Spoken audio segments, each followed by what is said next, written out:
आज उधौली पर्व नि त बच्चाहरूको पनि बिदा थियो अनि बाहिर घाम तापेर बसिरहेको थियौँ साथीहरू सबैजना।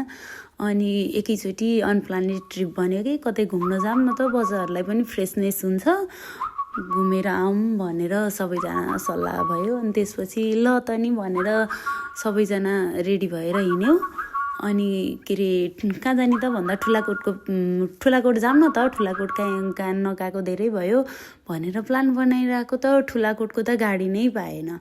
गाडी त 1-1.5 घन्टामा बल्ल लाग्दो रहेछ। अनि फेरि गएर आउन पनि ढिला हुन्छ भनेर सोच्यौँ कि, किनकि घरबाट हिँड्दा नै ढिला भइरहेको थियो नि त हामीलाई।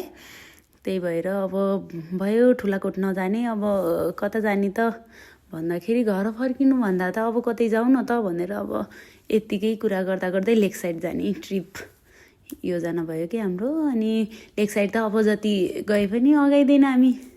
लेक साइड अब दिनदिनै घुम्न जानु पाए पनि घुमिन्छ, ल त लेक साइड जाने भनेर लेक साइडको लागि हिँड्यौँ सबैजना। अनप्लानेड ट्रिप, त्यही माथि धेरैजना साथीहरू भएपछि त त्यत्तिकै नै रमाइलो पनि नै भइहाल्यो। केही योजना थिएन, खाजासाजाहरू यताउति केही गरेको थिएन, तर हामी चिया लभर हो नि त, चिया चाहिँ हामीले साथमै लगेको थियौँ। अब लेक साइड गएर लेक साइडमा रमाइलो गर्नुपर्छ भन्दै थियौँ। अगाडि 3जना बस्नु भएको छ अनि म यता छु। अनि यसरी घुम्न गयो, हामी हलन्चोक आयौँ। यो चाहिँ पोखरा लेक साइड हलन्चोक हो, रमाइलो छ। छाता अम्ब्रेला स्ट्रिक देख्नु भएको थियो होला हजुरहरूले पनि। अनि यसरी आयौँ हामी, रमाइलो नै भयो भनौँ न, सबैजना मिलेर रमाइलो गर्दै जाँदाखेरि। पोखराको लेक साइडलाई कसलाई मनपर्छ गाइज, होइन? जति घुमे पनि नगाइने ठाउँ हो नि त हाम्रो पोखरा। सबैजना घुम्न आउनुहोस् ल, कस्तो रमाइलो छ हेर्नु न, जति आए पनि नगाउने ठाउँ छ। यसरी झरेर बसबाट झरेर अब हामी हिँड्दैछौँ।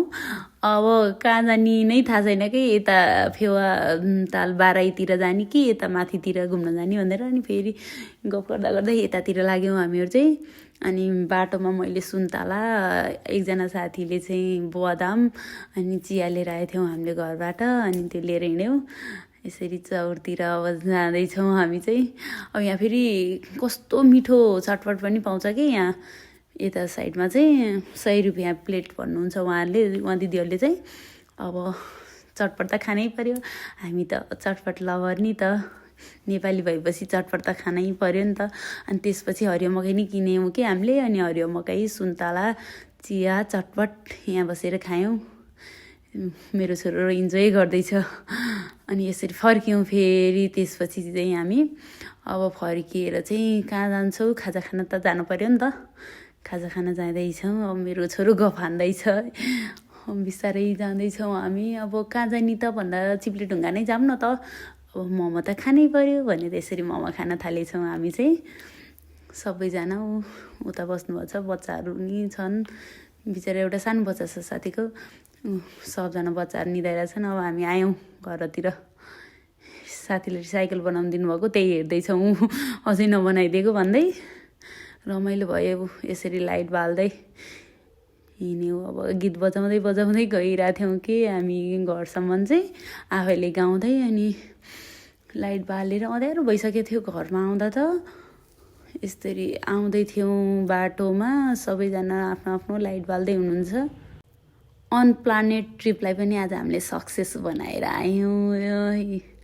यता रमाइलो भयो, घरतिर आउन लागियो। अब चाहिँ हामी सबैजना आफ्नो आफ्नो घरतिर लाग्यौँ। मेरो भ्लग हेरिदिनु भएकोमा सबैजनालाई धेरै धेरै धन्यवाद। यो चाहिँ मेरो फर्स्ट ट्राई हो।